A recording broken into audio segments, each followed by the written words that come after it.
జై శ్రీమన్నారాయణ.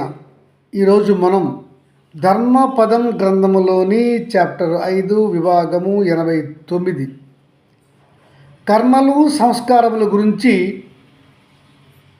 ధర్మరాజు అడగగా మహాపండితుడైనటువంటి భీష్మాచార్యులు వారు తనకు తెలిసిన ఒక ఇతిహాస గాథ చెప్తున్నారు. అందులో ఇంద్ర ప్రహ్లాద సంవాదముగా ఉంటుంది. ఈ ఇతిహాస గాథ వినండి అని చెప్తున్నాడు వైశంపాయన మహర్షి జనమేజయ మహారాజుకు. ధర్మరాజా కర్మలు సంస్కారముల గురించి అడిగారు కదా, వాటి గురించి ఒక మంచి ఇతిహాస గాథ ఉన్నది. పూర్వము దేవరాజు ఇంద్రుడు ఒకరోజు అధికారము, ఆస్తులు, రాజ్యము, ధనము, సిరి సంపదలు ఏమీ లేకుండా ఉన్నటువంటి ప్రహ్లాదుడిని కలిసి ఇలా అంటున్నాడు: ప్రహ్లాద, మీకు నేడు ధనము లేదు, ఐశ్వర్యము లేదు, రాజ్యము లేదు. శత్రువులు వచ్చి మిమ్మల్ని ఓడిస్తారనే భయము లేదు. ఎందుకు ఇలా నిష్క్రియగా ఉంటావు? ఇలా నిష్క్రియాపరంగా ఉండటం వల్ల ఏమి లాభము? ఎందుకు అలా ఉన్నావు అని అడిగాడు ఇంద్రుడు ప్రహ్లాదుడిని. ఇంద్రదేవ, అవును, వాస్తవమే. ఈ లోకములలో సంపన్నత లేమి, ఐశ్వర్యము లేమి రెండు ఉన్నాయి. నేను కాదనను. అయితే ఇంద్రదేవ, కలిమి ఉండుట అనేది ప్రయత్నము ఉండుట, కలిమి లేదు అనేది ప్రయత్నము లేకుండుట అనే రెండు దృగ్విషయాలను మనం చూసుకోవాలి. ఓ దీశాలి ఇంద్రదేవ, ప్రయత్నం ఉన్నంత మాత్రమున మానవునికి కానీ ఇంకెవరికైనా కానీ సంపదలు వచ్చి పడునా? కొందరికి ఎట్టి ప్రయత్నం లేకుండానే సంపదలు వచ్చి పడుతుంటాయి. అది మీకు తెలియదా?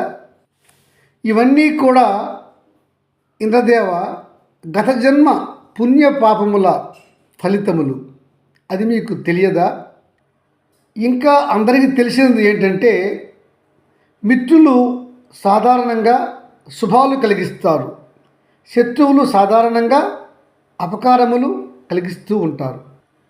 ఇంకా కొన్నిసార్లు అయితే నరునికి కష్టములు ఊరకనే వచ్చి పడుతూ ఉంటాయి. వీటికి ఆయన యొక్క కృతం లేకపోయినా కూడా వస్తుంటాయి కష్టాలు. దానికి కారణము విధి లిఖితమే. కర్మలు వచ్చి పోతూ ఉంటాయి. దీనికి కారణము విధాత నిర్ణయాలు. అంతేగాని మానవుడు తానే కర్తను, నా వల్లనే ధనము సంపాదన జరిగింది, నా వల్లనే ధనము పోయింది, నా వల్లనే ఐశ్వర్యం వచ్చింది, నా వల్లనే ఐశ్వర్యం పోయింది అనుకుంటాడు. అది తెలివి తక్కువతనం, అజ్ఞానం. దేనికైనా సరే పూర్వజన్మ సుకృతాలే ఉంటాయి. దీనికి విధాత నిర్ణయాలే ప్రధానం. దేవరాజా, మానవుడు అజ్ఞానం వలన విధి నిర్ణయాలను కూడా తన కర్మఫలములు భావించుకుంటాడు. తన చేతల వలనే ఇంత ఐశ్వర్యాన్ని సంపాదించుకున్నాను, తన చేతల వలన ఇంత ఐశ్వర్యాన్ని పోగొట్టుకున్నాను అనుకుంటాడు మానవుడు. అది అతని అజ్ఞానం. కానీ నిజానికి అది కాదు. నిజానికి అతని గత జన్మ సుకృతములైనటువంటి పుణ్యపాపములే కారణం. వాటిని నిర్ణయించే అధికారము బ్రహ్మదేవునికి మాత్రమే కలదు. కానీ ఇంద్రదేవ, అహంకారము లేని జ్ఞాని అయిన మానవుడు, అహంకారము లేని జ్ఞాని అయిన మానవుడు మాత్రం ఇలా అనుకుంటాడు: నాకు ఐశ్వర్యము వచ్చినా, ఐశ్వర్యం పోయినా, నాకు కష్టములు వచ్చినా, సుఖములు వచ్చినా, దీనికి కారణము విధాత, విధివ్రాత అని తెలుసుకుంటాడు. అతడు జ్ఞాని. అట్టి జ్ఞాని తనకు విధాత రాసినటువంటి రాతలను కూడా కొన్ని ముఖ్య క్రతువులు చేసి తప్పించుకోగలుగుతాడు.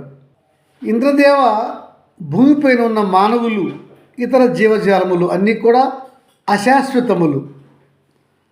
అన్నీ కూడా విధివ్రాతకు అనుకూలంగానే పరిణామాలు పొందుతూ ఈ జగత్తులో ఉంటాయి. ఇంద్రదేవ, నేను శ్రీహరి భక్తుడిని.